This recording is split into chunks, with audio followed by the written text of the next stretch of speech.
거죠. 이건 내가 지금 여기 나온 것은 마틴 루터 목사님 글이 아니고요. 레온 모리스라고 하는 유명한 성서신학자, 돌아가셨습니다만 이분이 아주 유명한 성서학자인데 학자들이 말하는 거고 내가 근데 좀 쉽게 설명을 붙여 그러지만은 쉽지 않은 부분들이에요. 그래도 해야 돼요. 언젠가는 이해하게 될 것이고 뭐 이런 거 이해 안 해도 믿음 잘 잘할 수 있고 그럴지도 모르지만은 우리가 성경에 있는 것들은 우리가 이해하는 게 글쓰기 맞다는 의무 아니고 그러죠. 성경에 있는 거 우리가 어렵다 해서 막 그거 아니잖아요. 그리고 이제 이런 것들이 더 깊이 알아가고 성령 역사하시면요 이런 믿음이 더 깊어지고 성숙해지고 주님 알게 되고 그냥 주님 사랑합니다 하는 게 이 언약이 배운 걸 생각하면서 그래서 여러분 나는 그 기도할 때 제일 묵상이 좋은 게 뭐냐면 그날 배웠던 거 그런 것들을 기도하면서 묵상하는 거죠. 그럼 다를 수 있잖아요. 그래서 어렵다 생각하지 마시고 집에 와서 한번 읽어보세요. 다른 책 다른 책도 뭐 읽은 게 나쁜 건 아닌데 이러면 나는 이 교재 조금 여러분 소화라도 했으면 좋겠다 생각이 드는데 왜냐하면 하면 할수록 우러져 나와요. 깊은 것들.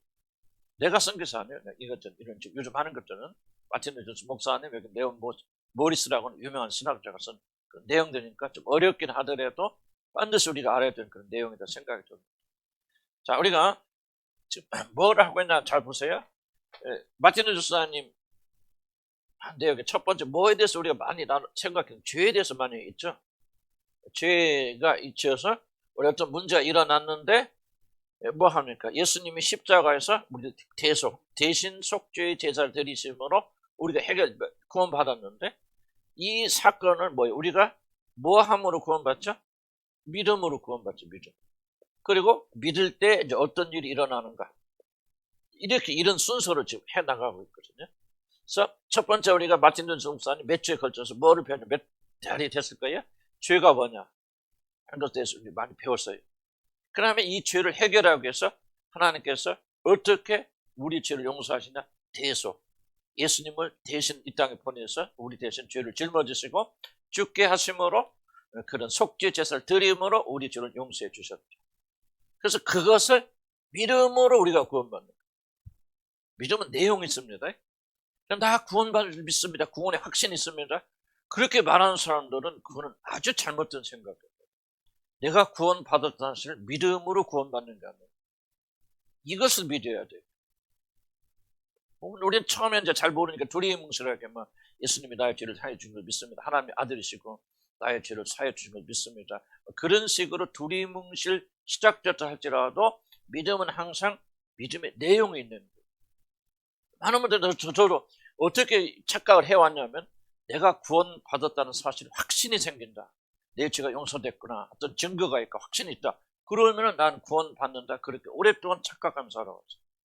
그래서 참된 구원이 일어나지 않는 거예요. 만약 여러분 가운데서도 그런 식으로 여러분의 구원을 확신한다면 여러분의 구원의 확신은 잘못된 거예요. 그건 진짜 구원이에요. 여러분 어떤 체험을 할까? 나만 신비한 거 체험해서 그것과 구원과 아무런 상관이 없습니다. 구원은 반드시 뭐냐? 믿어야 되는데 뭘 믿어야 되나? 이 내용을 믿어야 돼요. 그래야만 구원의 역사가 일어나죠. 그래서 아직 우리는 이제 믿음의 단계를 안 들어와 있습니다. 여러분 믿었다 할지라도 이런 이제 우리가 가르치는 내용의 그 진도로 보게 되면 아직은 우리가 믿음에 들어오지 않고 지금 이거에 대해서 배우고 있는 거죠. 십자가에서 도대체 어떤 일을 하셨느냐? 이것을 믿을 때 구원받는 거예요. 이 사실. 물론 이제 예수님 우리 구주라는 말 속에 하나 압축되어 있지만은 그러나 십자가를 통해서 어떤 일을 하셨는가. 그래서 예수님이 십자가에서 제일 먼저 어떤 일을 행하셨다고 그랬죠? 기억납니까? 우리 뭐였죠? 예수님이 십자가에 죽으시면서 뭐를 제일 먼저 했죠? 속죄. 그렇죠. 속죄란 거예요. 우리 죄를 용서하여 주셨다. 용서하여 주셨다. 속죄란 말이죠. 우리가 죄인인데 용서라기보다는 예수 그리스도의 죽으시면 바로 우리들의 모든 죄를 대신 짊어지시고 우리 죄 때문에 죽으신 그런 죽으심입니다. 대신 우리 죄를 사해 주시기 위해서 대속의 죽음, 속죄. 그래서 죄를 용서해 주시기 위해서 그 속죄는 이렇게 보면 죄를 우리 죄값을 뭐 해주셨다? 갚아주셨다. 대신 갚아주셨다. 치러주셨다.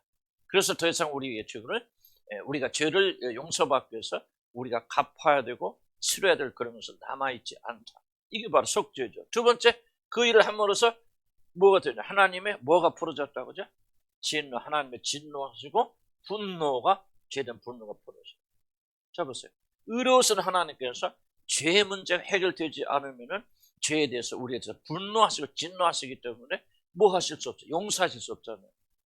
그래서 이 똑같은 일이지만 예수의 죽으심을 통해서 우리의 죄를 대신 갚아주셨어요. 그래서 죄값이 남아있지 않고, 그리고 하나님이 우리 죄값이 다 풀어졌고, 그리고 우리의 죄에 대한 모든 것들이 다 이루어졌기 때문에, 갚아졌기 때문에 하나님은 더 이상 우리의 죄에 대해서 분노하지 않고 진노하시지 않으신다. 그래서 그 결과를 우리가 뭐 할 수 있다는 거죠. 하나님과 화목할 수 있죠. 그래서 우리가 하나님께 담대하게 나갈 수 있다는 거죠. 담대해서 나가고. 그 다음에 세 번째 우리가 뭘 했더죠? 지난주에 한 게 뭐예요? 구속했다는 구속했죠. 그건 무슨 말입니까? 우리가 하나님에 대해서 또는 어떤 누구에 대해서 그렇게 좀 설명하기 좀 어렵지만은, 어쩌면 우리가 죄를 짓고 포로로 잡혀 있는데, 두 가지가 있게 죄에 대한 포로로 잡혀 있고 사단의 포로로 잡혀 있고, 그렇게 되어졌는데 예수 그리스도가 자기 몸을 대신 내어주심으로, 속죄를 함으로 이 죄에서부터, 우리 포로에서부터 해방시켜 주셨죠. 그래서 구속이 뭐라고 그랬죠? 아주 값주고 산다. 포로로 잡혀 있지만은 그 사람의 모든 값을 대신 지불하고 빼어놨다. 그래서 우리가 뭐 됐다는 거예요? 자유케 됐단 말인 거죠. 자유롭게 되었다. 해방되었다. 뭐로부터? 죄로부터 해방되어졌고, 사단으로부터 해방되어졌고, 우리는 자유로운 사람이 되어졌고, 그렇게 되었다. 그걸 가리켜서 뭐냐? 구속이라 그렇게 말합니다. 구속. 똑같은 그런 하나의 그 십자가의 죽으심에서 일어난 사건이죠. 이것이 다른 게 아니고, 이거 따로 있고 그런 것이 아니거나, 우리 예수님께서 우리를 대신해서 그렇게 십자가에서 죽으신 그 사건의 어떤 의미들이죠. 그래서 우리는 더 이상 포로되지 아니하고 자유롭게 되어졌고, 그 다음에 우리는 하나님의 것이 되어졌다. 그 다음에 네 번째 우리 배우는 것은 뭐냐면, 이 모든 것은 뭐냐? 바로 하나님께서 우리가 맺으신 언약을 성취하신 것입니다. 그래서 배워나가는데 이것이 뭐야? 더 있겠죠. 그러나 이 네 가지가 십자가에서 예수 그리스도의 죽으심으로 성취하신 일이에요. 이것을 우리가 뭐 할 때? 믿을 때. 자, 이것을, 자, 보세요. 이 모든 것들이 완성됐다. 이것이 이루어졌다. 응? 다 이런 일이 이루어졌어. 완성되었어. 하는 것을 우리에게 보여주는 게 뭐죠? 하나 증명하는 것이죠. 그렇죠. 부활.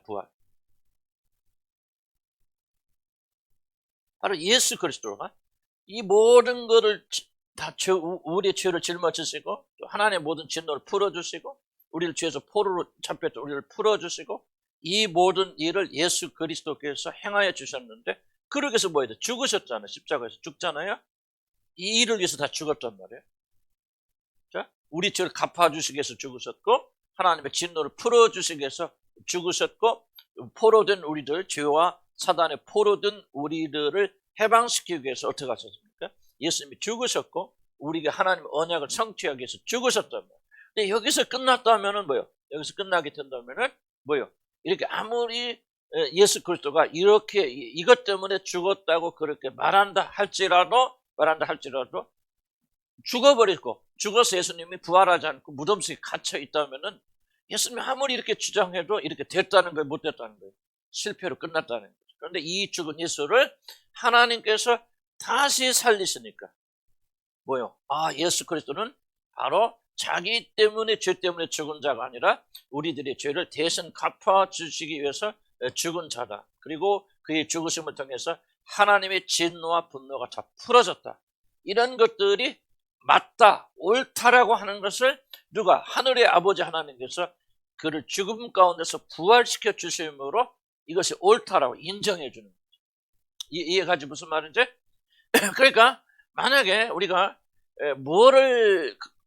구원을 받으려면 뭐를 믿어야 되냐면, 나는 구원받았어, 하나님 자녀야, 내 죄는 뭐 이렇게 믿는 것이 아니라 이것이 사실이라는 걸 믿는 거죠. 그럼 이것이 사실이라는 것을 믿는다고 말했을 때 그 압축해서 뭐를 믿는 거죠? 그렇지, 예수 그리스도가 죽음 가운데 있다가 사흘 만에 부활하셨다는 사실을 믿는 이 부활 안에 이 모든 내용이 다 들어있는 거죠. 왜? 부활하지 않았으면 예수님이 이렇게 아무리 주장하셔도 진짜야 가짜예요? 가짜지 아니에요. 그래서 내가 여러분을 위해서 죽습니다. 내가 여러분의 모든 죄를 용서하고 죽습니다 하고 딱 죽어버렸어. 그걸 다시 부활하지 않았어. 그러면 내가 사기꾼인지 진짜인지 어떻게 알아? 뭐로 증거합니까? 내가 아무리 막 죽을 때 뭐 무슨 소리 못하고 죽습니까? 내가 막 별거다 하나님의 아들이다 하나님이 막 그렇게 큰 소리 치고 죽을 수 있지만은 그래 죽은 내가 다시 살아나지 못한다면 썩어버린다면은 아무 소용이 없죠. 그래서 이렇게 한 것이 사실이다. 예수 그리스도가 이렇게 하신 모든 말씀들이 옳은 말이라고 하는 것을 증명하려면 죽어있는 예수 그리스도가 부활해야 됩니다. 부활함으로 이게 다 맞는 말이야. 예수님이 이렇게 주장한 모든 것들을 하나님께서 인정해 주신 거죠. 그래서 만약에 부활의 사건이 없고 부활의 사건을 여러분 믿지 않는다면 그 성경에 뭐 하면 여러분 믿는다고요? 구원받는다고 하죠? 뭐 마음에 믿고 입으로 시인하여 구원을 받느니라. 뭐를 그 앞에 나오죠. 뭐를 마음에 믿고 시인하여. 그렇죠. 죽은 자 가운데 살리신 하나님 예수 그리스도를 사흘 만에 죽은 자 가운데 이렇게 세우신 하나님을 믿으면 구원받는다. 그 다음에 나오는 거예요. 너희가 마음으로 믿어 의에 이르고 입으로 시인하여 구원. 무엇을 마음으로 믿는다는 거죠? 이거를 믿는다. 이 내용. 만약에 여러분들이 구원받았다고 생각하면서도 막 그거 이거 모른다 안 믿는다 또는 뭐 이거 뭐 중요하냐 생각한다면 여러분 기독교 구원과 아무런 상관이 없는 거예요. 여러분 전혀 구원받지 못하는 사람 여러분 지옥 가운데.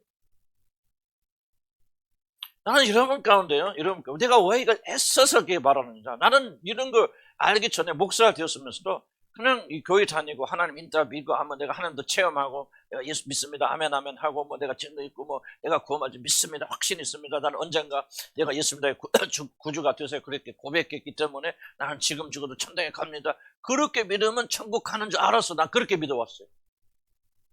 이게 다 가짜 믿음입니다. 그 믿으면 절대 우리를 구원하는 게 아니에요.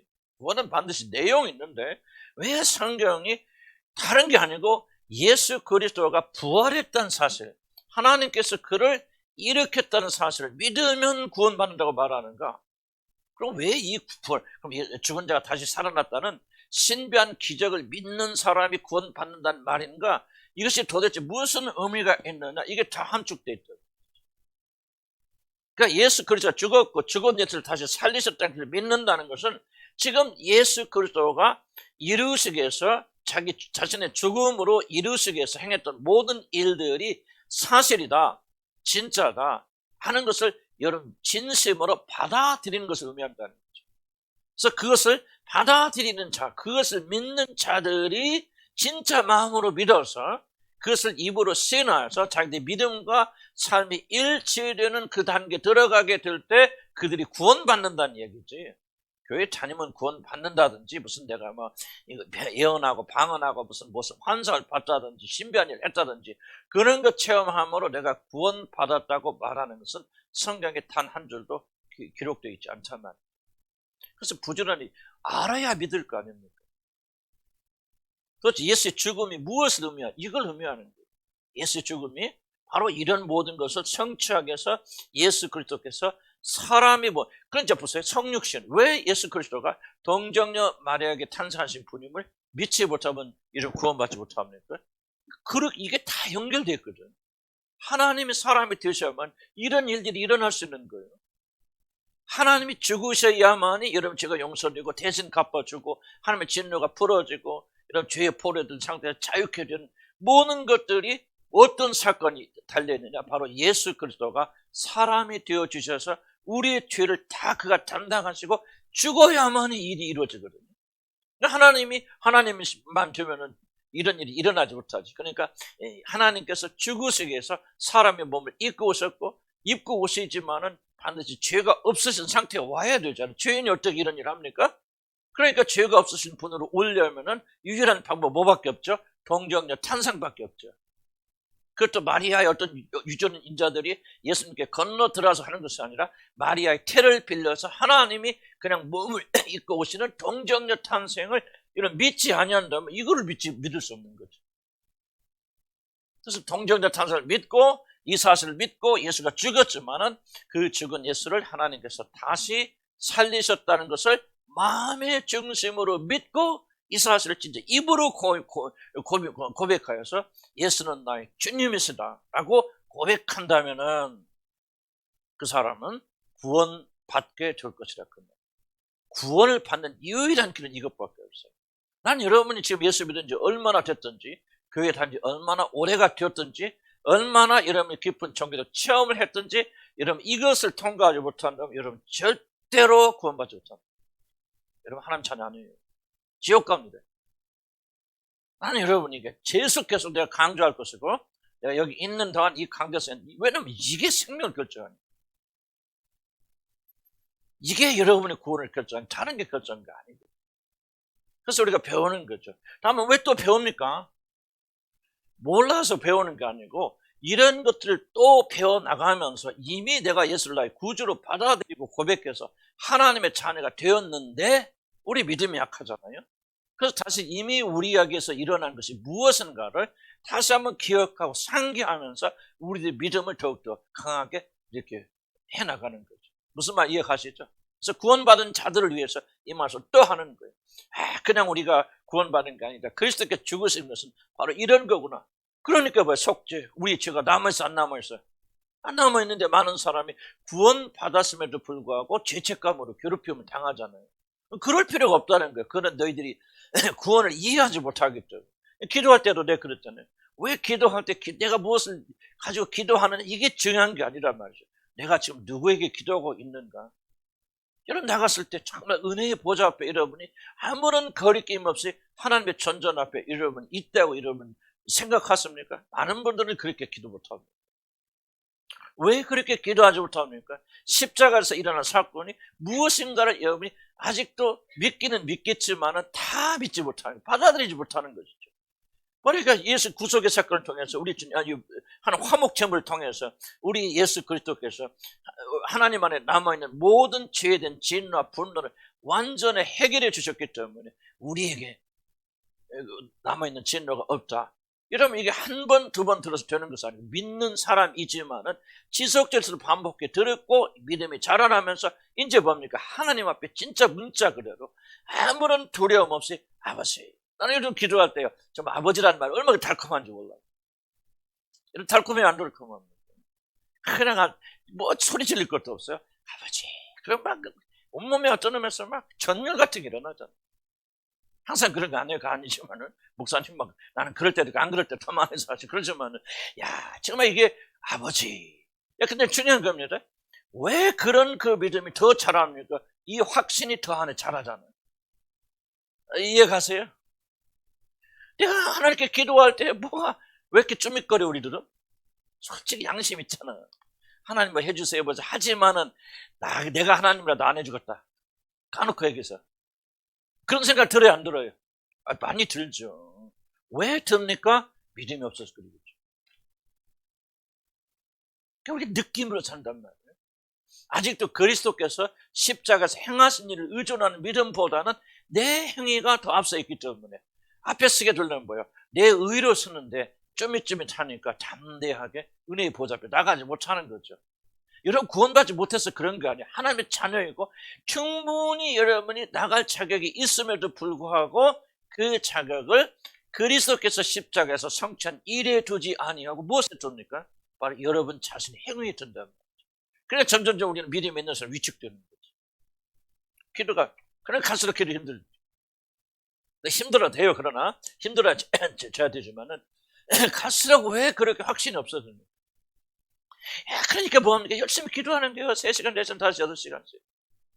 물론 그렇게 기도해서 막 우리가 충만하다. 그러면 다른 스토리인데, 아니, 그렇게 기도해도 확신이 없어. 뭐나 그 말이 지금. 여러분의 기도와 모든 것들이 믿음에 근거하지 않고 있죠. 그래서 우리가 이걸 들으면서, 그렇구나. 이렇게 놀라운 일이 우리에게 이루어졌구나. 하는 걸 배워나가는 거예요. 배워나가면서 더 확신 가운데 거하겠죠. 그러면서 여러분의 믿음은 실제죠. 아까 했죠. 동행했잖아. 하나님과 동행한다. 쉬운 이야기 아니거든. 많은 사람들이 하나님 믿지만 동행하지 못합니까? 무엇이 문제입니까? 우리는 딱 1번 생각. 우리가 제 말씀대로 제대로 못 살아서요. 자동적으로 나오죠. 그게 아니에요. 믿음이 부족해서. 믿음 다음 행위가 나오는 거지. 그래서 우리가 이걸 배워나가는 겁니다. 이해가시죠? 이걸 믿으니까 그 사람이 구원받는 거예요. 물론 항상 하나님 자비로워서 이 모든 걸 다 알고 이해하고 그리고 믿으면 99점 맞으면 합격시 그게 아니란 말이죠. 정말 믿음이 있지만 무슨 의미인지 잘 몰라도 예수님이라 구주가 되어주죠. 감사합니다. 그렇게 했더니 그냥 받아서 무조건 입학시켜줄 거. 그 다음 뭐예요? 이제 공부하라는 거죠. 그래서 그러면 어디 보냅니까? 주님을 향해 보내잖아요. 보내가지고 그냥 이게 속지 참 고생하죠? 고생하면서 이렇게 해나가는 거예요. 그래서 나는 이렇게 생각해. 구원 받았기 때문에 공부하는 거예요. 구원 받으라 못합니다. 구원 받으라 하면 자네가 좀 정말 해보세요. 얼마나 은혜스러운지. 자, 그럼 언약 봅시다. 어렵습니다. 어렵지만은 그래도 하나님께서 인도해 주고 인내하시면서 이 언약의 부분은 상당히 좀 어려운 부분이니까 잘 따라와 주셨으면 좋겠습니다. 자, 오늘 두 가지를 오늘이 아니고 이제 앞으로 몇 주 동안 두 가지를 말하는 옛 언약과 새 언약을 대해서 배우고, 옛 언약은 구약 시대에 등장한 언약이고 새 언약은 예수님을 통해서 주시는 그 언약, 이 두 가지 언약을 배우게 되고, 물론 새 언약이 중요한 거죠. 그러나 옛 언약이 무시하면 안 되고 옛 언약을 이해하지 못하면 새 언약을 이해하지 못합니다. 그래서 옛 언약, 물론 언약은 굉장히 많이 있지만은 대표적으로 옛 언약의 대표적인 건 뭐냐면 이스라엘 백성들이 애굽에서 출애굽하잖아요. 출애굽을 해서 어디로 갑니까? 광야에서 살면서 거기서 시내산에 이르게 되는데, 시내산이 어딥니까? 뭐 애굽에 있는 땅에 지금도 이집트에 시나이산, 시나이 마운틴이나 그런데 그 시내산에 이르게 됐을 때 거기서 하나님께서 그들과 계약을 언약을 맺습니다. 이게 바로 이제 언약의 중심적인 언약이에요. 이것과 예수님이 맺으신 새 언약이 굉장히 중요한 겁니다. 한마디로 말하면 이 모세가 피를 뿌리면서 이것은 언약의 피라고 그러면서 뿌리거든요. 근데 예수님께서 마지막에 성찬 예식을 하면서 뭐라고 합니까? 너희 피를 마시, 이 피는 내가 너희를 위하여 주시는 새 언약이다. 똑같은 말하고 있어요. 그러니까 지금 이게 성경은 참 놀라운 겁니다. 그래서 이 새 언약은 옛 언약, 이스라엘 백성들이 시내산에서 맺었던 그 옛 언약을 어디에서 새 언약이신 예수 그리스도가 피로 맺으신 우리 언약, 이 언약과 같이 연결해서 이해를 해야 그렇게 온전한 이해가 된다, 그 말입니다. 자, 봅시다. 1번 옛 언약 볼까요? 그래서 이 구원의 중요한 부분은 앞에 보면은 바로 예수 그리스도와 맺은 그 언약, 그런 밀접한 관련이 있는 시내산 언약을 이해를 잘 해야 된다, 그런 거고. 옛 언약 볼까요?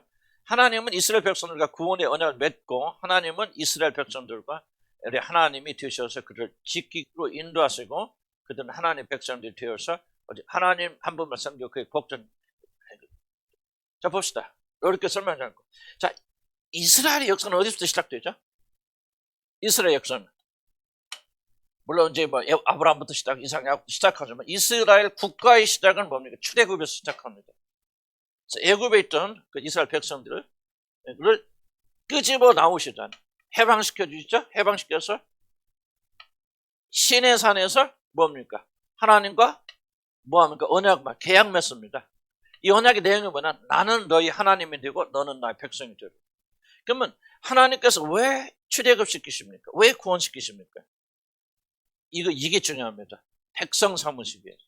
이게 중요한 목적이라는 거죠. 그냥 출애굽시켜 해방시켜줘서 네 멋대로 살아라, 이게 아니고, 이것이 중요한 것이 아니고 출애굽시키는, 죄에서 해방시켜주는 이유는 뭐냐? 하나님의 백성이 되어져서 뭐합니까? 두 가지입니다.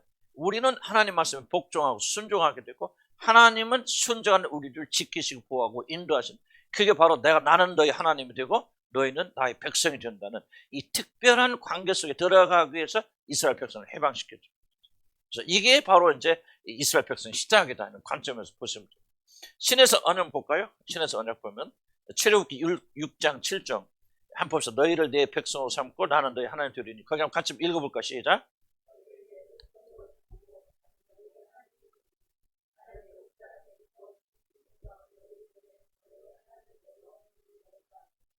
이스라엘 백성들이 출애굽을 한 이후에 시내산에서 하나님과 이스라엘 전체와 언약을 맺으셨죠. 하나님께서 이스라엘 백성들을 바로의 압제에서 해방시키신 목적 뭐냐? 목이거든요. 해방시키는 그들을 자기 자신의 백성 삼으시고. 굉장히 중요한 겁니다. 굉장히 중요한 겁니다. 지금 많은 분들이 구원의 목적 이해하지 못합니다. 그래서 내가 구원받다 예수 믿었다. 그게 중요한 거 아니에요. 내가 왜 죄에서 용서받았습니까? 건진받았, 왜 구원받았습니까? 하나님이 백성이 되어져서 하나님께 복종하는 삶을 살게 하기 위해서. 이게 목적지예요. 많은 분들이 구원을 이해하지 못했기 때문에 내가 그냥 용서받았다, 하나님 자녀가 되었다, 뭐를 받았는데 그 다음부터 뭡니까? 내 멋대로 살아. 이건 잘못되죠. 하는 것은 분명히 지금 옛 언약이 우리에게 가르쳐 주겠다. 하나님께서 이스라엘 백성들 바로의 압제에서 해방시키신 목적은 바로 백성 삼으시기 위한 것이죠. 이제 하나님은 그들을 바로의 무서운 압제에서 해방시키시고 그들을 거룩한 산 시내산을 인도하고 그들과 함께 자신이 그들이 하나님이 되고 이스라엘 자신이 백성 삼는 이 언약을 맺으십니다. 여기서부터 이스라엘이 탄생하는 겁니다. 탄생합니다. 자, 일단 이 페이지 볼까요? 그럼 시내산에서 어떻게 언약을 맺었는가? 이게 다 성경 보면은 시간이 없고 그러니까 출애굽기 24장 한번 볼까? 24장 찾아놓고 참조하시기 바랍니다. 다 읽어가긴 그렇고 출애굽기 24장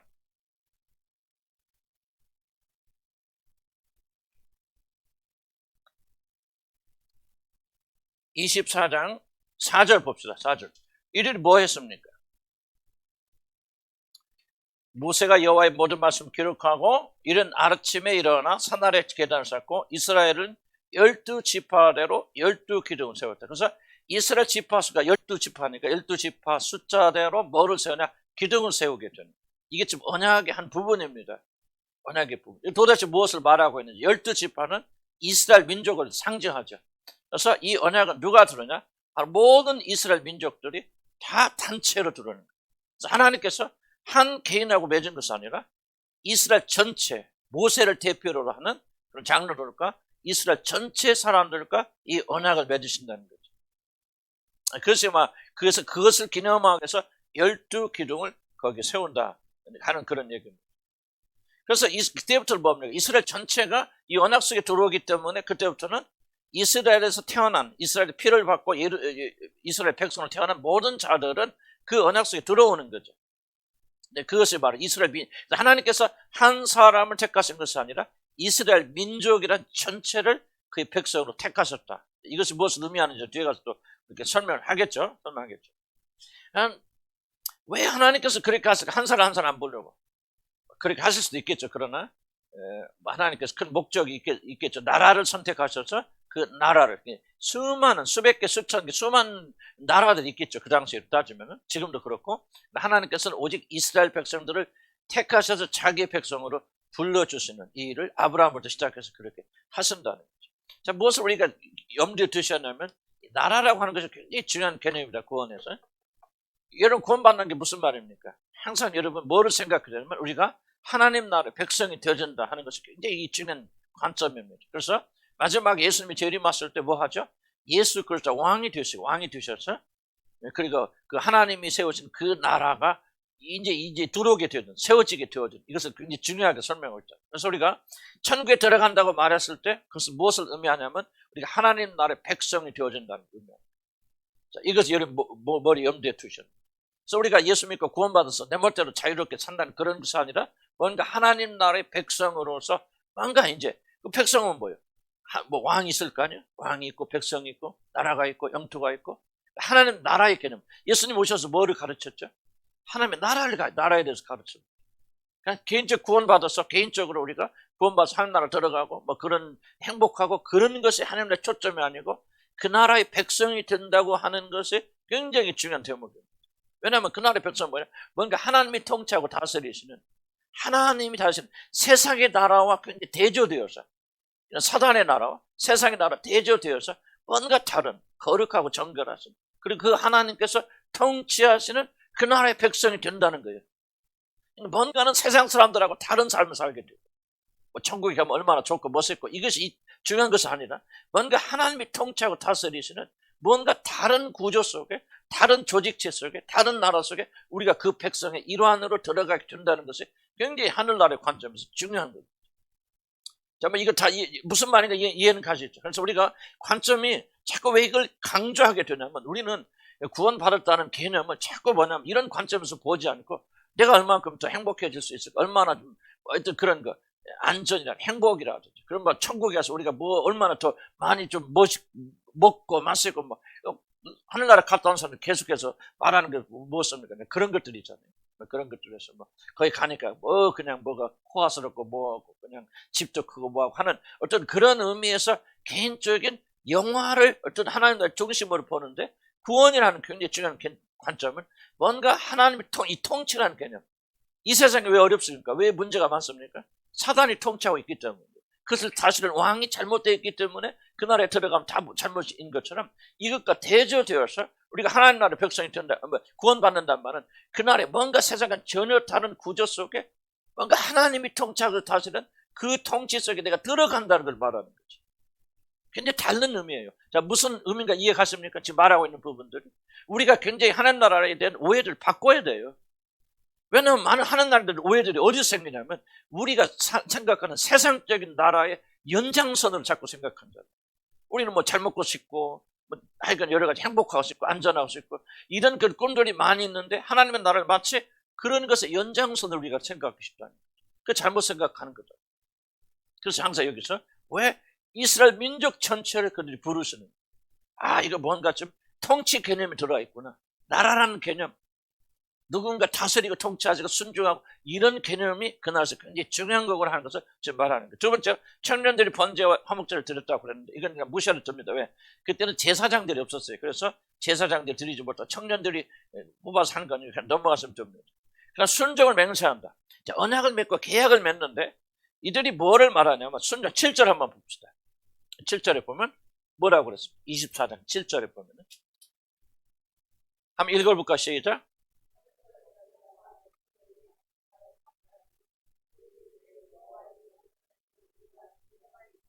근데 지금 여기서 뭐가 나오냐면, 여호와의 하나님 말씀을 우리가 순종하겠다, 우리가 준행하겠다고 하는 그런 것이 굉장히 강조되어졌나요?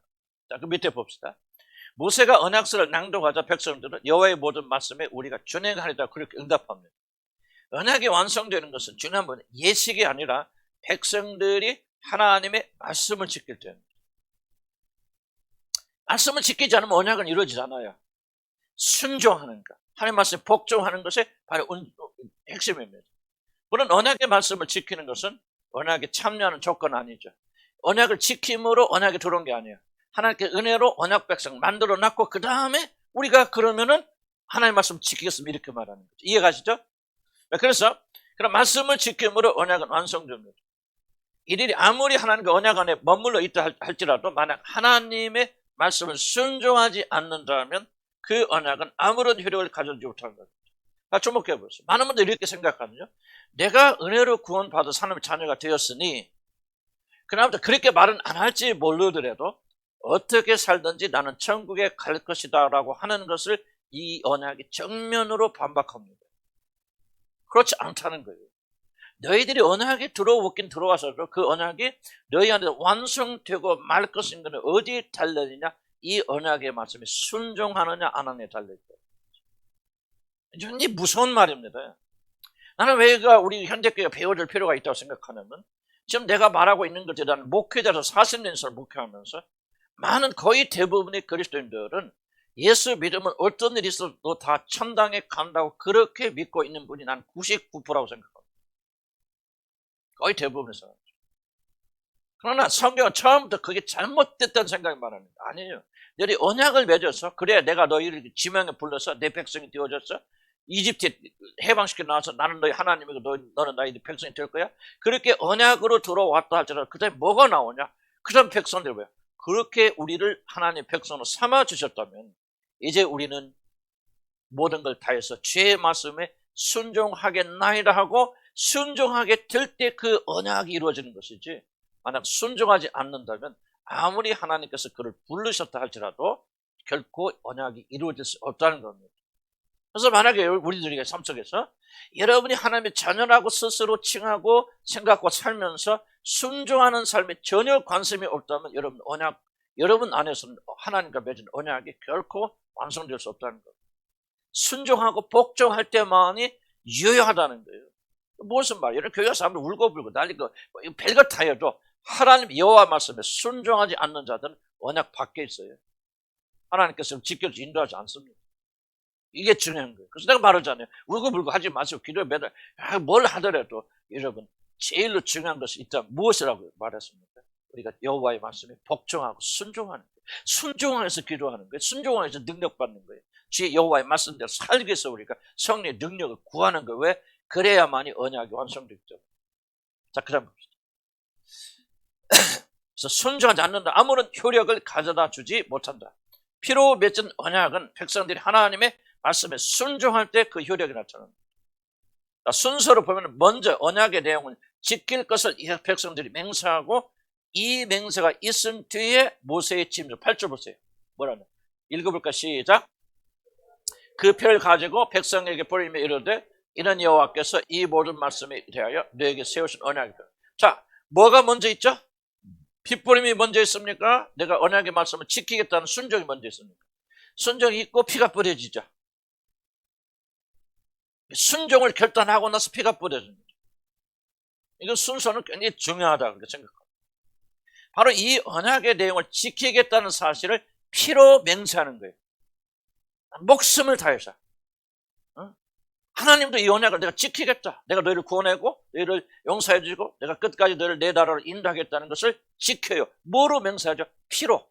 그래서 예수님이 오셔서 그분이 피를 흘려주심으로 이 약속을 완성하잖아요. 그럼 우리도 뭐예요? 피로 맹세하는 거예요. 우리 죽어도 어떠한 일이 있어도 주의 말씀대로 살겠습니다. 주님께 복종하겠습니다. 주의 규례와 명령을 지키겠습니다. 하고 뭐예요? 피로 맹세하는 거예요. 그러니까 하나님과 우리 사이에 언약이 어떻게 약속이 맺어지는 피로. 그러니까 이런 보세요. 하나님의 말씀을 순종하고 복종하는 것이 얼마나 중요한 거죠. 죄송합니다. 내가 무시하고 그러는 게 아니라 여러분 어떤 걸 체험할 때 어떤 기적을 체험했든지 어떤 은사를 가져갔든지 그건 아무것도 안 해요. 여러분들. 그건 아무것도 안 해요. 지금 여기서 말하는 내용들. 그러니까 여러분 보세요. 여러분이 예수를 믿는다고 하는 것이 무엇을 의미하는 거예요? 내가 주의 말씀을 죽기까지 복종하겠나이다. 피로 그분하고 지금 언약을 맺어서 그 삶 속에 들어오는 거예요. 내가 이제부터는 주의 말씀, 주님을 1번으로 놓고 주님께서 가르치는 모든 말씀을 내가 목숨을 바치고 내 피를 다해서 내 생명을 다해서 지키겠나이다 하고 여러분이 그 맹세를 하는 것을 가리켜서 여러분 예수를 주로 고백한다고 말하는 거예요.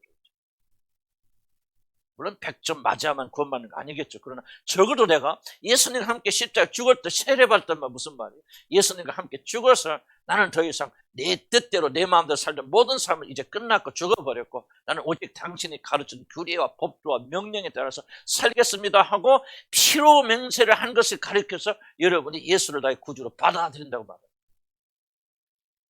아이고, 그러니까 무섭죠? 그러니까 우리가 처음부터 그렇게 하면은 누가 예수 믿으려고 하겠어? 간혹 하겠어요. 엉겹결이 믿었지, 그죠? 나도 엉겹결이 믿었단 말이지. 이런 거 없는 줄 알고. 근데 이게 바로 내 영은 알았잖아요. 예수님 나의 구주로 받아들인 순간 내 영은 이 모든 걸 다 이해하지 알죠. 육신은 이해하지 못하죠. 그래서 우리가 이제 무식한 육신들이 배워나가면서 그때가 내가 예수를 주로 받아들인 것이 도대체 무엇을 의미하는가를 이게 배워나가는 거예요. 풀어나가는 거죠. 그렇으니까 예수 믿는 사람, 진짜 거듭난 사람들은 자꾸 뭐가 여러분 중요하게 여겨집니까? 가르치지 않아도 여호와의 법도와 규례를 지켜야 되겠다. 주의 말씀대로 살아야 되겠다. 주님께 순종해야 되겠다는 마음이 여러분 강해지든가요? 약해지든가요? 강해지죠. 누가 가르칩니까? 우리 안에 계셔 성령이 가르칩니다. 어떤 뭐로 맺었다? 피로 맺었다. 내가 여호와의 말씀을 어기면 죽겠나요? 생명은 목숨을 다해서 난 주의 말씀에 순종한 그런 자가 되겠습니다. 예수의 말, 하나님의 말씀만이 나의 생명입니다. 피로. 예수님은 하나님의 아들의 피를 우리에게 뿌려주시고 우리는 우리의 피를 좀 상징적인 뿌리는 그런 마음을 가지고 우리가 들어갑니다. 그리스도인이 되어준다는 것은 이렇게 심각한 일이죠. 근데 우리는 뭐야? 잘 이해하지 못하니까 계속 경박하게 살아가는 거죠. 무슨 말인지 아시죠? 자, 그 다음 봅시다. 순서로 보면 먼저 언약의 내용을 지킬 것을 백성들이 맹세 그리고 뿌려줍니다. 그 다음에 이 언약의 말씀을 지키지 않는다면 피로 맺은 언약은 아무런 효력을 지키지 울고불고 해도 소용없죠. 말씀을 지키지 않으면 하나님의 말씀은 효력이 없습니다. 그들은 여호와의 말씀대로 살 것이고 그럴 때 하나님은 그들의 하나님으로서 언약을 준선 백성들을 지키며 인도하실 것이라는 사실을 피로써 약정을 맺는 거죠. 하나님 은혜밖에 원하고 하나님 도우심밖에 원합니까? 그럼 뭐예요? 우리는 약정대로 하나님의 말씀 죽기까지 복종하시면 하나님께서 언약의 하나님께서 여러분 위기에 빠져서 건지러우시고 해주십니다. 우리는 하나님 말씀도 안 지키면서 주님 건져주세요. 여기서 축복 주세요. 이게 바로 이제 잘못되어진 거예요. 주의 말씀대로 사는데 관심하지 않고 전념하지 않고 그냥 어려움. 하나님 누구 비섭니까 지금? 우리 생각 바꿔야 돼. 하나님께서 그래도 우리가 은혜스럽게 또 건져주시기도 해요. 철없을 때는 그렇긴 하지만 이건 옳은 게 아니에요. 원칙이 아니죠. 하나님께서 왜 우리를 도와주십니까? 여러분이 그 언약 속에 들어와 있고 그 언약에 충실하기 때문에 하나님도 충실하십니다. 언약을 맺긴 맺었지만 언약 속에 들어와 있지만 그 언약을 지키지 않아 약속을 지키지 않는 사람에게 왜 하나님 충실해야 됩니까?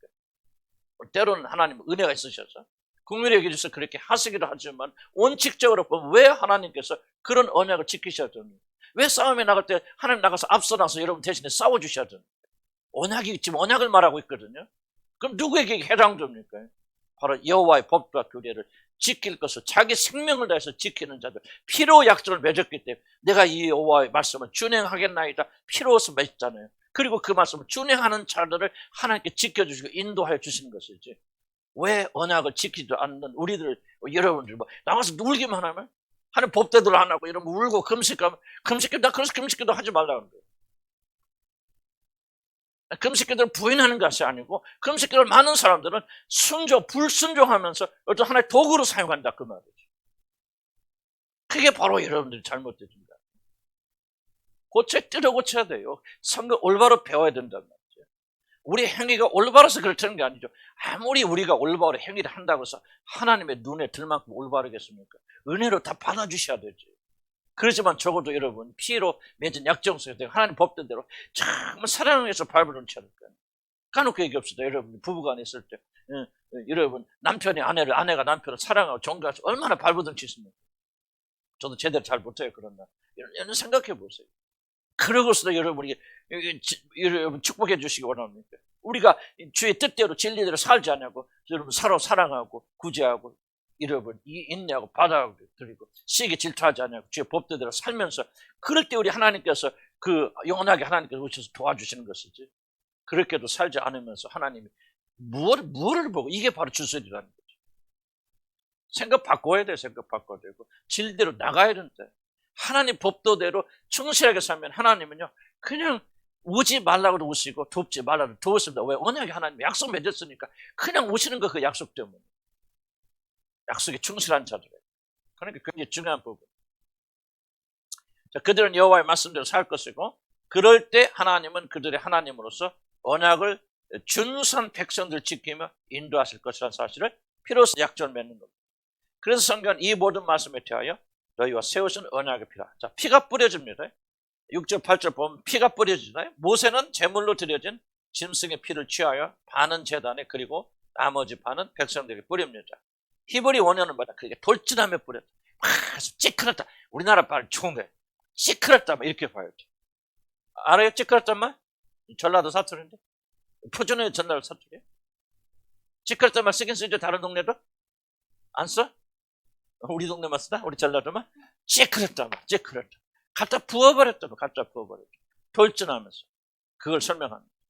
그래서 단순히 피를 묻히는 것이 아니라 힘찬 동작으로 백성에게 피를 뿌렸다는 걸 말하죠. 피에 적신다는 말, 흠뻑 적신다는 말이 맞는 표현 같아요. 모세는 이것을 뭐라는 너희가 세우신 언약의 피라는 말을 하면서 이 피를 뺐다. 이것이 바로 너희가 세우신 언약의 피니라 하면서 백성들이 막 힘차게 피를 뿌려버린다. 하나님과 이스라엘 민족이 맺은 언약은 그래서 피로 맺은 약정이다. 깰래야 깰 수 없어요. 죽음밖에 없어요. 죽음밖에. 그래서 이 언약에서 벗어나는 자들, 언약을 지키지 않는 자들은 여러분 심판받아 지옥 가옵니다. 그런 말이죠. 피로 맺었습니다. 하나님은 이 약속 맺으시고 이 약속을 지키기 위해서 뭐해서 아들을 십자가에서 죽이셨나요? 피로서 직접 이루어지죠. 죽음으로 이것을 대하시잖아요. 그래서 우리들도 약속을 맺은 우리들도 어떻게 하나님의 어떤 진리를 그 말씀을 받아야 되나 심각하게 생각해요. 그래서 하나님과 이스라엘이 맺은 언약은 죽음으로 맺어진 그런 언약이다 그런 거예요. 제물을 먹었다는 거. 이걸 굉장히 중요한 부분입니다. 꼭 제사를 드리고 나면 그들이 뭐 하죠? 잔치를 해야 돼요. 그래서 피를 흘린 그 짐승을 가져다가, 이때는 이제 모든 민족이 다 백성들이 다 먹을 수 없으니까 그 장로들, 대표자들이 하나님 앞에서 상을 차려놓고 음식을 먹습니다. 얼마나 무서웠을까? 덜덜덜 하나님 앞에 이렇게 뭐 떨면서 먹었을 것 같아요. 그럼 왜 음식을 먹습니까? 이게 바로 이거예요. 화목제. 화목. 자, 잔치, 피가 흘리고 난 다음에 뭐 하죠? 잔치하죠. 죄가 사라지잖아요. 그렇기 때문에 뭐냐? 이제 하나님과 화목하게 돼서 하나님 앞에서 먹고 마시는 일을 하면서 이제 하나님과 화목이 이루어졌다. 설명 이렇게 하는 겁니다. 그래서 반드시 잔치를 하고 음식을 먹어야 됩니다. 자, 백성들이, 지도자인 장로들은 백성을 대표하여서 하나님을 뵙고 먹고 마셨다. 이들은 하나님과 피로 언약을 맺은 뒤에 제물로 드려진 짐승의 고기를 먹고 마심으로 언약의 식사라고. 언약의 최종적인 목적은 뭐냐? 하나님과의 화목이 있음을. 자, 왜 이 모든 것들을 하게 됩니까? 하나님과 화목해서 우리가 하나님께 나가잖아요. 그러면 우리 안에 하나님이 계시고 하나님 우리 안에게는 하나됨 화목이 이루어지기 위해서 이 모든 속죄 제사를 하는 거죠. 만약 하나님과 화목이 없다면 무슨 소용이 있겠습니까? 그래서 우리 죄가 용서받은 모든 자들 이제 하나님께 담대히 나가서 하나님께 화목하게 되어집니다. 이것을 상징적으로 보여주는 것이 뭐냐? 먹고 마시는 잔치로서, 식사로서 그렇게 나타나는 거예요. 그래서 이제 죄가 제하여졌기 때문에 이제 누구든지 하나님과 담대하게 화목할 수 있다. 그런 거죠. 하나님과 그들 사이 장애물이 사라집니다. 그러면 이들은 그 놀라운 구원을 즐기죠. 바로 이것이 제물을 즐기는 잔치로서 표현됩니다. 자, 이 모든 과정을 마침으로 이제 이스라엘을 하나님과 언약을 맺은 하나님의 백성이 됩니다. 하나님은 다른 백성이 아니라 오직 자신과 언약을 맺은 이스라엘만이 하나님이 됩니다. 이게 중요합니다. 이방인들이 하나님이 아니에요. 예수 그리스도 오셔서 이방인에게 넘어가기 전까지는 하나님은 오직 이스라엘 자기 백성들만 사랑하십니다. 전혀 다른 민족과 관계하지 않습니다. 오직 유일하게 선택받은 이스라엘만 하나님의 백성이 되어집니다. 오직 자신과 언약을 맺은 이스라엘만 하나님 된 거. 그러므로 이제부터 하나님은 이스라엘 백성들에게 언약의 하나님, 즉 그들과 맺은 언약에 충실하여야 되는 의무를 가지게 되었고, 이스라엘 백성들은 이제부터 하나님 법도. 그래서 이 사람들이 기도할 때 뭐라고 하죠? 하나님께 아브라함의 하나님, 이삭의 하나님, 야곱의 하나님이 우리를 건지서 그러죠. 뭔 얘기하고 있어요? 지금 여기 언약 얘기하는 겁니다. 아브라함과 언약을 맺은 하나님, 그 언약을 기억하시고 그의 후손된 우리들을 건지고 구원하시지. 이게 정확한 표현. 그러니까 이 언약은요, 굉장히 하나님을 이해하는데 결정적인 단서를 우리에게 제공합니다.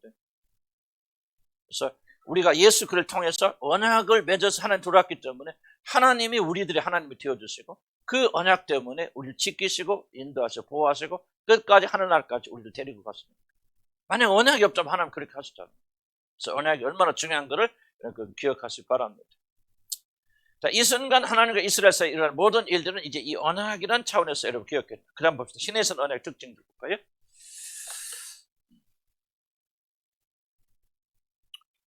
어렵더라도 좀 잘 따라오시기 바랍니다. 자, 신에서 언약의 특징들을 한번 볼게요. 신에서는 맺은 언약에는 모든 언약을 이해하는 매우 중요한 기초가 들어있기 때문에 우리가 이걸 이해를 해야 됩니다. 1번 개인 참여 유세 봅시다. 아까 앞에서 뭐 얘기했냐면 국가와 하나님 사이에 맺은 언약이라고 그랬죠. 그렇지만 신에서는 언약 안에는 개인 참여의 중요한 요소가 들어져 있습니다. 무엇입니까? 한번 살펴볼게요. 신의 산에서 하나님과 이스라엘이 맺은 언약은 하나님과 한 국가인 이스라엘이 맺은 국가적 언약, 즉 나라를 대표한 자들과 맺으신 언약입니다. 그러므로 하나님은 이스라엘 백성들이 하나하나의 언약을 맺지 않습니다. 그 이유는 이스라엘 백성으로 태어난 순간 그 사람은 이 언약 안에 자동적으로 들어오기 때문에. 그래서 하나님께서 이스라엘이는 민족 전체와 물론 이제 모세나 대표자들하고 언약을 맺지만 그러나 사실 이 모든 언약을 이스라엘 전체로 맺어요. 그래서 앞으로 이스라엘 백성으로 태어난 모든 자들은 자동적으로 이 언약하게 들어오게 된다. 이걸 좀 말하는 거예요. 그럼 그렇다고 해서 언약 속에 들어온 자들이 뭐 나는 자동적으로 태어나면서부터 하나님 나라의 백성이니까 그다음부터는 이 하나님과 아무런 관계가 없이 살아도 되는가? 지금 이스라엘 백성이 똑같은 생각하죠. 우리는 선민이야. 하나님의 어떤 선택을 받은 백성들이기 때문에 우리는 어떻게 살아도 어떻게 되어도 우리만 구원받는다. 지금 이스라엘 사람들이 굳게 믿고 있는 경우입니다. 지금 유대 사람들, 뭐 세속적으로 그런 거 안 믿는 사람도 있죠. 그러나 종교적인 이스라엘 사람들은요, 자기들이 무슨 특별한 행할 수 없고, 지금 이스라엘 백성들이 지금까지 강력하게 믿고 있는 건 뭐냐면 절대로 이방인들은 구원받을 수 없다는 거예요. 그래서 우리 사도행전 배웠지만 고넬료가 주님께 돌아오니까 충격받죠. 베드로가. 왜 예루살렘 사람들이 이걸 인정을 안 했습니까? 하나님의 계획 속에는 이게 없다는 거예요. 오직 이스라엘 백성들에게만 하나님이 구원을 주시는 건데 이방인들은 구원받을 수 없다고 굳게 믿었는데 이방인들이 들어오니까 충격받은 거죠. 그래서 지금 이 안에 들어온 백성들이 지금 오해하고 있는 것은 뭐냐면 우리는 이스라엘 백성, 태어날 때부터 이스라엘 백성, 아브라함의 후손이기 때문에 어떤 일이 있어도 우리는 구원받지만은 너네들은 어떤 일이 있어도 구원받지 못한다. 이걸 굳게 믿고 뭘 하지 않느냐? 하나님 앞에서 마땅히 행해야 되는 도를 행하지 않는다. 그래서 이스라엘 백성들이 뭐합니까? 이런 잘못된 선민의식이 있기 때문에 지속적으로 우상 숭배하고 빠지고 뭐 하면서 결국은 하나님께서 그를 버려버리죠. 이스라엘 민족을 버리시잖아요. 그런 비극이 있는 것은 뭐냐? 각자가 하나님과의 관계 속에서 언약 속에 들어가서 지켜야 될 의무가 있는데 이것을 행하지 않냐고 이스라엘 백성이 되었던 한 가지 사실 때문에 자동적으로 하나님 나라의 백성이 된 것 같은 착각 속에서 이 하나님의 규례와 법들을 지키지 않았기 때문에 결국은 하나님께서 그들을 버려버리시고 뭡니까? 이방인들에게 이 모든 축복을 넘겨버리시죠. 이게 지금 이스라엘 사람들이 일어나는 비극이라는 거예요. 자, 그 다음 봅시다.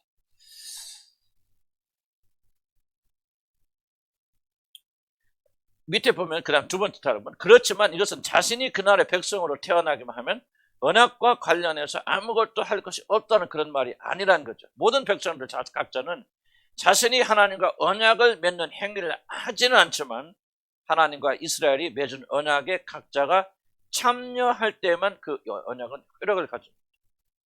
무슨 말입니까? 하나님과 이스라엘 국회가 언약을 맺었다는 것은 그 나라의 백성인 이스라엘 사람들 각자가 하나님과 개인적인 언약을 맺었다는 똑같은 말이에요. 이게 뭡니까?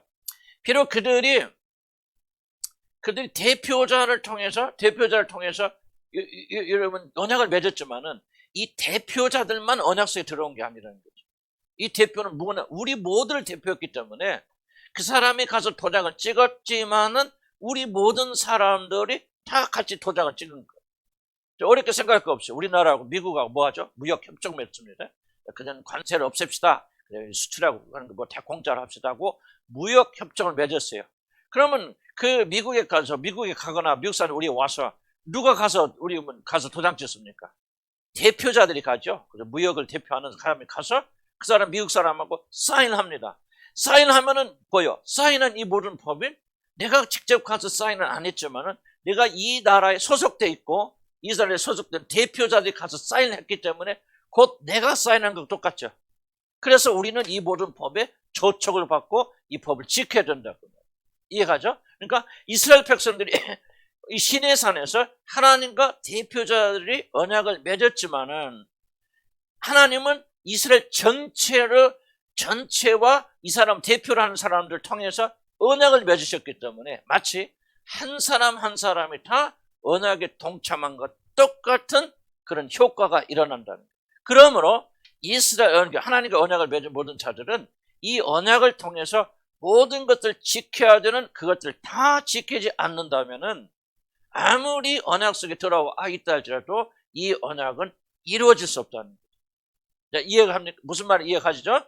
자, 여러분들이 하나님 나라의 백성이 되어졌다 또는 교회에 다닌다는 한 가지 이유 때문에 이런 구원받을 수 없다는 얘기예요. 여러분이 그런 언약 속에 들어왔다 할지라도 마치 여러분이 하나님과 1대1로 언약을 맺은 것처럼 하나님께서 우리에게 주신 규례와 법도를 여러분 지키지 아니한다면은 여러분 결코 하나님의 언약 속에 들어갈 수가 없는 거다. 각자 모든 사람들이 하나님의 언약 앞엔 책임을 가지고 있다. 기억하시기 바랍니다.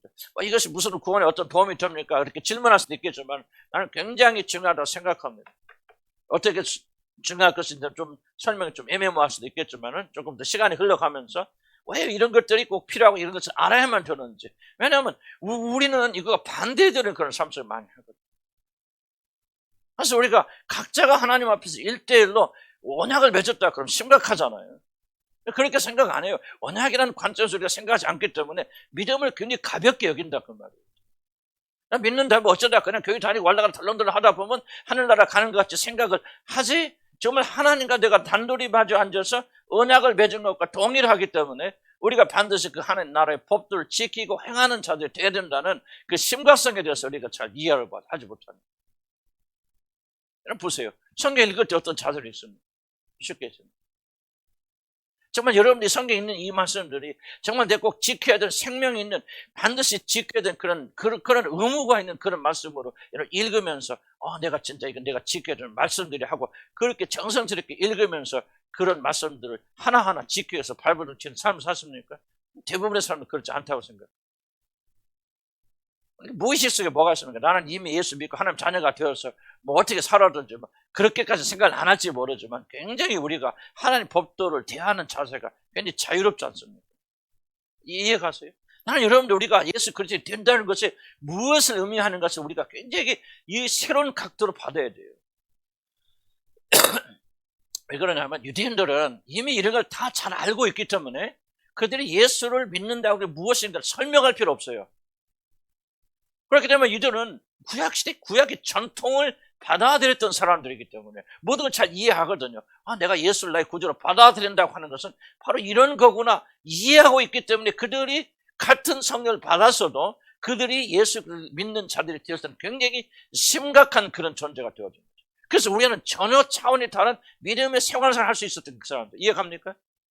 근데 우리들은 이 개념이 뭔가를 잘 이해하지 못하기 때문에 우리가 그냥 그리스도인이 되어준다고 하는 것을 우리 나름대로 해석하게 된단 말이죠. 근데 우리가 그걸 올바른 해석을 하려면은 이 구약시대의 사람들에게서는 이 복음이 어떤 의미를 가지고 있는가 이걸 이해를 해야 되는데 그게 아니고 지금 우리들에게 복음이 무슨 의미를 가지고 있는가라고 이렇게 해석해 오기 때문에 전혀 성경과는 거리가 먼 잘못된 구원을 저와 여러분이 배울 수 있다는 거예요. 무슨 말인가요? 자 보세요. 그래서 그래서 그를 이해하기 위해서 뭐냐? 구약시대 사람들에게는 도대체 구원이 어떤 방식으로 전달되었을까 말이에요. 어떤 식으로 전달되었을까? 도대체 저들이 예수를 주로 받아들인다 하는 것이 도대체 무엇을 의미했을까? 그들은 언약과 계약이라는 것을 너무나도 몸에 익숙하게 이해하고 있었기 때문에 결국은 그들이 예수를 주로 받아들인다는 것은 정말 피로 약정을 맺은 것처럼 그렇구나, 그분을 순종하고 그분을 따라가기 위해서는 자기 목숨도 아낌없이 바치고 하는 것이구나, 이런 그 구약을 이해하면서 그런 것이 딱 있기 때문에 그들이 예수를 주로 받았을 때 그들이 배반하지 않고 목숨을 바쳐서 그들이 주님을 섬기는 자들이 되어졌다. 똑같은 성령 우리가 받았는데 그 1세기 시대에 받았던 성령과 우리가 지금 받은 성령 다르지 않잖아요. 똑같은 삶을 받았음에도 불구하고 왜 우리는 무기력한 삶을 사느냐? 신앙이 도대체 뭐고 믿음이 무엇인가를 우리가 이해하고 있지 못하다는 거죠. 그냥 예수 믿도 우리가 도대체 뭐가 예수 믿는 거예요? 그리고 예수 믿고 천당 가는 게 도대체 무엇을 바랍니까? 거의 현대인들에게 있어서는 예수를 믿는다고 하는 것은 단지 내가 지금 삶을 어떤 문화생활을 하고 있는데 여기에서 좀 더 좋은 조건으로 들어가는 것이 구원이라고 이렇게 생각하지. 이들처럼 정말 그것은 하나님과 내가 1대1의 언약을 맺어서 그 하나님 모든 법도와 규례를 지키기 위해서 목숨을 버리고 바치는 피가 들어가는, 그분도 피로서 약속을 지키지만 우리 믿음의 사람들도 반드시 목숨을 바쳐서 지켜야 되는 그런 약속으로 이해를 못한다. 만약 여러분이 받은 이 구원을요, 여러분들이 이런 식으로 이해하기 시작하면요, 전혀 여러분이 뭐가 달라질 거예요, 이해가. 나는 그렇게 생각해요. 그러니까 우리 믿음이 잘못된 이유는 뭐냐? 구원받고 성령을 받았음에도 불구하고 도대체 구원이 무엇인가를 현대적 의미로 자꾸 해석하지. 성경이 본래 말하고 있는 의미로 해석하지 않는다 그 말이죠. 그래서 우리는 좀 힘은 들지만은 도대체 이것이 뭐냐? 시내산에서 하나님께서 언약을 맺으실 때 그 당시에 그들이 주셨던 언약과 우리의 구원과 다른 게 아니에요. 이제 배워나가지만요, 정말 동일한 겁니다. 하나님은 영원토록 변치 않거든요. 그러니까 하나님께서 신에서 준 언약이 우리 구원의 중요한 요소들이 그 안에 들어가 있어요. 그래서 우리의 구원을 이해하려면은 뭐가 되냐? 하나님께서 처음 사람들 이스라엘 백성들과 맺었던 그 언약이 어떤 내용인가를 깊이 깨달아 가면서 그 안에서 우리가 믿음을 가져나가면 올바른 믿음이 되어진다 그 말이죠. 생각해보세요. 여러분 예수 믿어 그냥 예수 믿고 난 천난가 이렇게 생각하는 그런 것과 여러분 생각할 때 이 심각이 다르잖아요.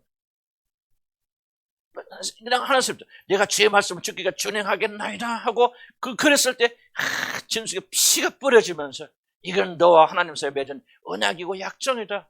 네가 이제부터 예수를 주로 받아들이고 그의 말씀대로 살겠다고 약속했는데 그게 뭐냐? 네 생명을 들여서 약속이다. 넌 이것을 죽음을 다해서 목숨을 다해서 지켜야 된다. 이것이 바로 예수를 주로 받아들이는 일인데 그래도 네가 받아들이겠느냐? 그럴 때 그 사람이 아멘 하면 뭐야? 그 순간은 나의 생명을 내려놓고 그때부터 뭐 하는 거야? 주를 위해서 죽기까지 복종하면서 사는 삶이 헌신하게 된다. 이것이 올바른 신앙이다 그 말이야. 그러나 오늘날 교회 안에서 예수를 믿는 자들이 된다는 것이 도대체 무엇을 의미하고 있느냐 말이지. 굉장히 거리가 멀다 이거지. 마치 지금 잘하고 재미있는 일이 일어나고 있는데 예수 믿으면 더 잘 될 거야? 축복받고 더 잘 되고 더 건강하고 더 못하고 더 행복하게 살 거야? 마치 이 세상에서 더 좋은 삶으로 들어가는 것을 구원이라고 생각하지. 적지 않은 사람들은 이렇게 생각하지 않는다는 얘기죠. 그러니까 구원 받는다는 뭐냐? 하나님 자녀가 된다는 것은 정말 이와 같이 심각한 의미로 이러면 그 언약 속에 우리가 들어간다는 것을 의미하고 있다는 거죠. 피가 왔다 갔다 한단 말이죠. 이렇게만 조금 생각해도 우리 이미 받은 구원이지만은 굉장히 좀 다른 각오를 가지고 나갈 수 있다는, 굉장히 달라질 수 있어요. 여러분 내 말 잘 믿으시기 바랍니다. 내 말 여러분 그냥 따라오시고 그냥 속는 셈 치고 한번 따라오시기 바랍니다. 우리가 이런 식으로 이해하면은 이런 식으로밖에 믿지 못해요. 그러나 구원이 무엇인가 본래대로 이해하기 시작하면 여러분이 받은 구원이 더욱더 깊고 풍성해질 것이고 여러분과 하나님과의 관계는 전적으로 다른 관계가 되어질 까 생각이 되어집니다. 한번 구원 생각할 때 이거 하나만 생각해 보세요. 피가 뿌려졌단 말이죠. 내가 주의 말씀 죽기까지 순종하겠습니다 하고 피를 뿌리면서 피로 그 언약을 맺은 그것이 바로 여러분 구원이라 그 말이죠. 그래서 여러분의 관계 어떤 관계? 피로 맺어진 관계라 그 말이에요. 여러분 구원하기 위해서 피를 뿌려서 흘려주셔서 그냥 예수님이 달려서 죽어서 너무나도 개념이 없는 거예요. 우리들은 도대체 그것이 우리에게 무엇을 의미하고 있는지 사실 정말 현대인들의 마음속에는 이것이 깨고 들어갈 수가 없어요. 너무 완고하고 굳어져 있다 그 말이죠. 그래서 이 말씀을 통해서 우리가 깨부셔서 그렇구나, 내가 받은 구원이 뭐야, 내가 예수를 나의 구주로, 나는 그때 무엇인지 모르고 예수를 나의 주라고 그렇게 고백했지만 그게 단순하게 예수님 나 도와주세요 내 비서로 받아들인 것이 아니었구나. 내가 예수를 나의 구주로 받아들였다는 생각은 이와 같이 피로 맺은 약정 속에 들어가는구나. 그래서 하나님께서 그 약정을 맺으시고 신실하게 그 약속을 지키기 위해서 아들까지 보내주시고 아들을 십자가에서 죽게 하셔서 피를 흘려주심으로 그 언약에 충실하셨구나. 그 충실하심으로 내가 구원받았구나. 그렇다면 구원받은 내가 하나님에 대해서 어떻게 살 거예요? 이해가 무슨 말인가요? 이게 바로 우리들의 신앙을 변화시켜주는 거예요. 구원 안 받으면요, 이거 이해도 못하죠. 그런데 내가 받은 구원이 도대체 어떤 구원입니까? 그러니까 이런 구원 생각하면 감격이 올라오는 거예요. 그 아버지만 생각해도 은혜가 드는 거죠. 이런 놀라운 구원을 여러분을 받았으니 어떻게 살아갈 것입니까? 그래서 우리는 이제 그런 약속 속에 들어온 거예요. 피로 주님과 언약 맺은 거예요. 언약 속에 들어온 거예요. 하나님 어떻게 성실하십니까? 피를 흘려서 그 약속을 지키신 거예요. 그래서 자기 백성을 죄에서 건지시기 위해서 사람의 몸을 입고 내려오셔서 십자가에서 피를 흘려주셔서 그 피로 이 약정을 이루셨단 말이에요. 그래서 저와 여러분이 죄에서 용서받고 하나님과 화목하고 하나님을 향해서 원수된 그를 향해서 아버지라 부르시는 놀라운 특권 속에서 오늘 여기 모여서 여러분 예배드리고 이 말씀 듣고 계신다 그 말이죠. 우리는 어떻게 살아야 돼요? 믿음이 무엇입니까? 내가 예수를 믿노라 하는 것은 뭐예요? 하나님이 그 약속을 지키셨던 그 약속에 나도 그렇게 지키겠습니다. 목숨 바쳐서 내가 주님 섬기겠습니다. 이런 약정을 하고 내가 예수를 주로 믿는 거예요. 나는 그때 무슨 뜻인지 모르고 그렇게 받고 그렇게 구원 받았지만은 그 알지 못한 구원은 이런 의미를 가지고 있었다. 그래서 이제 우리는 새롭게 이 구원의 의미를 짚어나가면서 그렇게 주님의 하시면 충성하기를 우리가 맹세하고 서약하는 거예요. 아멘. 그러면서 이런 믿음과 주님의 관계 점점 더 굳어져 나가는 거죠. 아멘. 아이고, 이렇게 나가면 끈이 없어요. 그래도 가야지 어떡해. 순수하고 뭐고 다 없어져도 그냥 여러분 믿음 생겼으면 좋겠죠. 피가 뿌려졌어. 그런 자리를 뭡니까? 완전 화목하잖아요. 이게 진짜 나는 진짜 좀 알았으면 좋겠어. 난 조금 이게 알아가는데 너무너무 신나고 좋아. 그런 자리를 보니까 예수의 피로 구원받은 자들이 예수 믿자를 음식 먹잖아요. 잔치하잖아요. 그게 뭐라고? 뭐를 먹어? 짐승을 먹잖아요. 이해 가세요? 예수님이 내 살을 먹고 내 피를 마시죠. 왜 예수님 살을 먹으라고?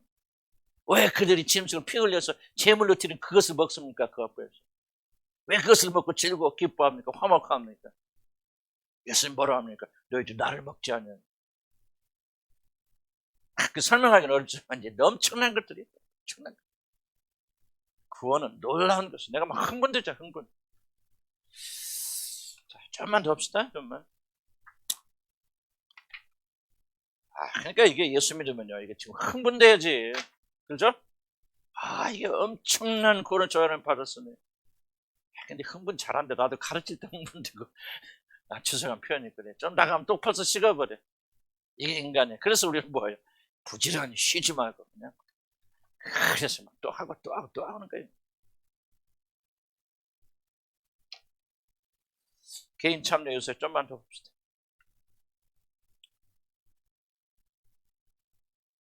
그냥 6페이지 볼까요? 6페이지. 6페이지 중요한 마을입니다. 세 번째 줄 볼게요. 결국 하나님이 시내산에서 이스라엘 백성들과 맺으신 언약은 결국 개인 한 사람 한 사람이 하나님과 언약을 맺고 그 안에 거하거나 자신을 언약받게 주는 개인적 언약의 기초입니다. 언약의 중요한 것은 선택입니다. 언약 속에 들어와 있거나 언약 밖에 있거나 여러분 스스로 선택하고 결정하게 되어줍니다. 이스라엘이라고 해서 자동적으로 언약 속에 들어오지만 그렇다고 언약이 다 이루어지는 거 아니다. 이스라엘 백성이지만 내가 언약 속에 있을 것인가 밖에 있을 것인가 누가 결정한다? 각 개인이 결정한다. 하나님께서 이스라엘과 맺으신 언약이 유효하느냐를 결정짓는 것은 하나님과의 개인적 관계입니다. 교회가 아니에요. 교회를 통해서 얻을 수 있지만 그러나 개인적으로 그렇게 된다. 이스라엘 백성으로 태어난다 할지라도 각 개인이 언약의 내용을 충실하게 지키지 않으면 그 사람은 결국 이 언약 밖에 있습니다. 여러분 중요합니다. 하나님의 말씀 지키지 않고 말씀대로 순종하지 않으면 여러분 교회 다녀도 여러분은 언약 안에 있습니까? 밖에 있습니까? 언약 밖에 있습니다. 전체적으로 구원받은 사람은 언약 안에 있다고 봐야지. 그러나 실제 언약 안에 머물 것인지 밖으로 나갈 것인 여러분 각 개인이 하나님 말씀에 어떻게 순종하고 복종하느냐에 달려있다는 거예요. 그래서 우리가 주의 말씀을 그렇게 강조할 수밖에 없죠. 그래서 바울이 뭐랍니까? 무릇 표면적 유대인이 껍데기만 유대인이 아니고 표면적 육신의 할례가 아니라 이명적 마음의 할례 받아요. 말하면 각 개인이 가지는 하나님과의 관계가 이 언약 속에 들어올 수 있는가 그렇지 않은가를 결정하는 사실을 통보합니다. 마치 교회에 다닌다고 다 하나님의 백성이 아니고 각 개인이 하나님과의 참된 관계를 가질 때만 그의 백성이 되는. 오늘 여기 앉아 계신 여러분들 다 자동적으로 여기 참석된 하나님의 백성이 아니고 각 개인이 어떤 결정을 내리느냐가 여러분 어떤 운명을 가질 거냐는 것을 결정합니다. 하나님과 언약을 맺는 이제 중요한 이야기입니다. 그 다음에 하나님과 언약을 맺는 것은 전적으로 개인적 선택입니다. 우리는 선조들의 업적 유산에 영원히 머무를 수 없습니다. 유대인이 자기 유대인으로 태어났고 아브라함의 후손이라 그래도 아브라함의 믿음을 계속 우리가 혜택받을 수 없어요. 개인적으로 선택해야 됩니다. 그 다음에 여기 스코트라는 사람이 쓴 말 정말 중요한 말입니다. 지나간 세대의 신앙 유산과 관습을 타성적으로 따르고 지금 우리나라 교회가 그런 것 믿음 전통이 있으면 계속 이런 어떤 선교단체가 됐고 교회가 믿음이 있고 은혜스러운 교회에 소속되고 거기에 어떤 전통을 따름으로 되는 것이 아니죠. 그 선조들이 언약을 자기 것으로 삼지 않는 신앙 집단은 아브라함과 이삭의 그 믿음을 그대로 답습하여서 그런 믿음을 지키지 않는 자들은 그 언약이 더 이상 효력이 없습니다. 자, 주목. 중요한 말. 아무리 내가 이스라엘 사람으로 태어나서 국가적으로 맺은 언약에서 내가 들어왔다 할지라도 믿음의 조상들, 모세가 아브라함, 이삭, 야곱이 하나님을 믿었던 그 식으로 이 모든 자들이 하나님과 관계를 가지고 그렇게 믿지 아니하면은 곧 그들은 뭐를 발견하냐? 아, 이 언약은 아무런 소용이 없다는 것을 발견해 줄 거예요. 아무런 혜택을 주지 못할 것입니다. 그런 말이 무섭습니다. 그런 신앙 집단은 그 언약이 더 이상 효력이 없으며 살아계신 하나님께서는 자신을 위하여 새로운 백성을 찾기로 하셨다는 것을 발견할 것이다. 아, 이거 무슨 말이죠? 이게 바로 지금 유대인과 이방인에서 일어나는, 유대인들이 거절하니, 자, 유대인 보세요. 다 선택받아서 이 언약 속에 들어와 있는데 뭐 하죠? 각자가 충실하지 않죠. 하나님 말씀 듣지 않고 순종하지 않아요. 우상숭배입니다. 음란합니다. 방탕합니다. 그러니까 이스라엘 백성, 우리는 하나님의 백성이라는 사실 한 가지만 믿고 개인적으로 행해야 되는 이 일을 하지 않기 때문에 하나님 뭐 됐다, 너고 나고 끝이다 하고 뭐 합니까? 이 민족을 버리시고 이방인을 찾아가시죠. 여러분 무서운 말이에요. 하나님은 언약을 맺었고 우리가 언약 속에 들어와 있기 때문에 죽을 때까지 영원히 우리에게 신실하실 것이라고 생각하면 안 됩니다. 언약은. 여러분이 거절하면 여러분이 아닌 다른 사람을 신실한 사람 찾으셔서 그들에게 이 언약을 맺으실 것이고 그리고 그들이 신실하게 응답하는 자들을 하나님의 백성으로 삼으셔서 그날 데리고 가실 겁니다. 지금 이게 이스라엘에 일어나고 있는 거죠. 선택해서 언약 속에 들어왔습니다. 하나님 신실하십니다. 그럼에도 불구하고 끝까지 그를 거부하게 될 때 하나님은 이 선택을 누구에게 줍니까? 그래서 지금 여러분들이 여기 들어와 있는 거죠. 이스라엘의 불순종 때문에.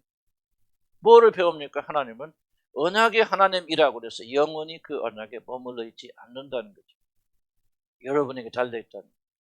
여러분 괜히 순종하지 않으면 언약 속에 들어와 있거나 나가게 돼요. 성령 우리 안에 계시면은 여러분 구원받을 분들은 굉장히 이 말을 심각하게 생각하겠죠. 두렵고 떨리는 마음으로 이 말을 지켜야 되겠죠. 안 그럴까요? 언제까지나 하나님 여러분 뒤에서 자비하실까요? 하나님도 이게 착각하는 부분이에요.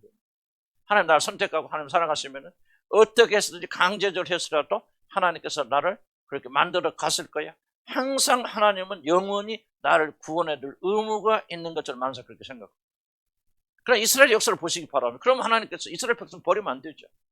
다른 사람 구원하지 말고 끝까지 이들을 해서 참고 견디고 인내하셔야죠. 그런데 뭐 합니까? 하나님이 딱 문 닫아버리면 끝내버리시잖아요. 그럼 너 아니야? 넌 좋아. 다른 민족. 그래서 여러분이 구원받는 거죠. 만약 여러분들이 그 응답, 나는 이게 이제 두려운 거예요. 난 여러분들이 구원 다 받았기를 원합니다만 어쨌든 간에 지속적으로 하나님께서 이렇게 강력하게 여러분에게 구원의 메시지를 전파하고 주님께 도와를 초청하고 계신데도 불구하고 여러분 지속적으로 이 언약에 머물러 있기를 거절한다면 나는 그런 분들 많이 봐요. 하나님께 더 이상 소리치지 않습니다. 이걸 여러분 두려워해야 돼요. 하나님은 하나님의 사랑이 많고 하나님께를 구원하기를 예정하셨기 때문에 난 모르겠어요. 예정하셨기 때문에 어떤 일이 일어서도 여러분이 지속적으로 반항하여도 하나님은 여러분을 구원할 의무가 있다고 생각하는 것은 언약을 잘못 이해한 거예요. 언약은 쌍방이 들어야 돼요. 하나님 무섭습니다.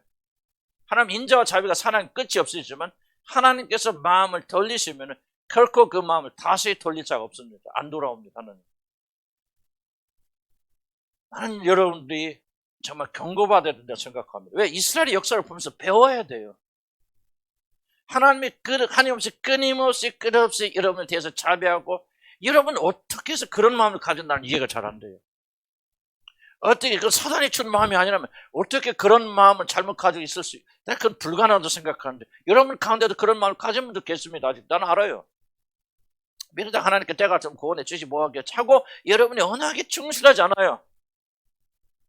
언약에 충실하지 않는다면 하나님께서 왜 끝까지 여러분에 대해서 신실하셔 성실해야 됩니까? 안 돼요. 하나님 때가 되면은 하나님께서 매차게 그 때가 넘어가면 여러분 울고 불고 사실 되지도 않지만요 해봤자 하나님 등 돌린 한 번 등 들지 하나님은 다시 여러분 귀 걸리지 않습니다. 이스라엘 보세요. 아브라함 얼마 사랑하신 이삭 야곱 사랑하십니다. 그런데 이스라엘 백성은 계속 반역해야 되니까 이스라엘 역사 보면서 무서워야 됩니다. 얼마나 처참하게 사마리아를 무너뜨렸습니까? 얼마나 비참하게 예루살렘을 다 부셔버렸습니까? 자기 성이에요. 자기 성전이에요. 돌 위에 돌 하나도 남지 않고. 여러분 가서 예루살렘 한번 가보실 그림이라도 보세요. 돌 위에 돌 하나 완전히 평지돼 버렸습니다. 그리고 거기 뭐가 서요? 무슬림 뭐가 보시죠? 모스크가 서 있잖아요. 그리고 한쪽 통곡의 벽이라고 한쪽 벽만 조금 남아서 지금 미대산에 가서 뭐 어쩌고 난리 펴는데 생각해서 하나님께서 자기 성전을 이렇게 무자비하게 부수십니까? 바벨론이나 막 아시리아 사람 보는 거 이스라엘 백성들 아주 처참해. 아마 인류 역사상 유대인들 같이 그렇게 처참하게 히틀러가 몇 명 죽이면 600만을 학살해 버리잖아요. 전쟁 때마다 이스라엘 사람들, 예루살렘 사람들 그냥 완전 처참할 정도로 누가 그렇게 하시면 하나님이 하십니다. 그냥 우리는 하나님에서 많이 오해합니다. 하나님은 무조건 우리가 잘못해 용서하시고 무조건 받아주시고 우리가 내 멋대로 가되 하나님은 한없이 우리를 기다려주시고 도대체 그런 마음은 사단이 심어준 거죠. 이거 하나님 마음 아니에요. 하나님 원래 하나님 인자와 자비가 오랫동안 그리시지만 하나님께서 한번 마음 돌리시잖아요. 문 딱 닫아버리잖아요. 이스라엘 사람들 지금 들어옵니까? 이스라엘 백성들이요. 세계 흩어진 사람 1억은 될 거 아닙니까? 이스라엘 백성 1억 중에서 몇 명이 옵니까? 극소수의 사람들만이 예수 믿고요. 나머지는 99.99%입니다. 예수 안 믿고 하나님 버려버리십니다. 그리고 그 나머지 이스라엘 넘어짐으로 인해서 무리가 풍성하면서 여러분 줬잖아요. 자, 사도 바울이 뭐라고 경고합니까? 원가지도 진짜 나무도 하나님께 그렇게 꺾으신 거는 하물며 너희일까 보네. 나는 우리가 왜 이렇게 그만한 마음을 가지고 있는지 완고한 마음을 가지고 있는지 난 이해가 됐어. 이건 사단의 마음이 아니라 이렇게 완고한 마음을 가질 수 없죠. 두렵고 떨리는 마음을 우리 가져야 돼. 언약을 배우면 한쪽에 우리는 위로되고 용기도 되지만 한쪽에는 우리만 두려운 마음을 가져야 돼요. 얼마나 무서운 하나님이십니까? 얼마나 처참하게 자기 백성을 부수시는지. 시편 보세요. 얼마나 하나님께서 수많은 비들을 여기저기서 불러서 자기 백성들을 그렇게 완전 쳐서 부수가 없으시고 그렇게 심판을 그렇게 무섭게 심판하시는 하나님 어디 가서 그게 바로 우리가 아버지라 부르는 하나님. 그 하나님이 언제까지 이런 은혜와 차별을 베푸셨죠? 언제까지 기다려야 되는가? 한번 대답해 보세요. 언제까지 그만한 그런 마음으로 마치 하나님이 나를 구원할 의무가 있는 종처럼 그렇게 여기시면서 내 멋대로 살겠습니다. 회개하고 돌아가죠. 무서운 줄 알아야 돼. 정리합시다.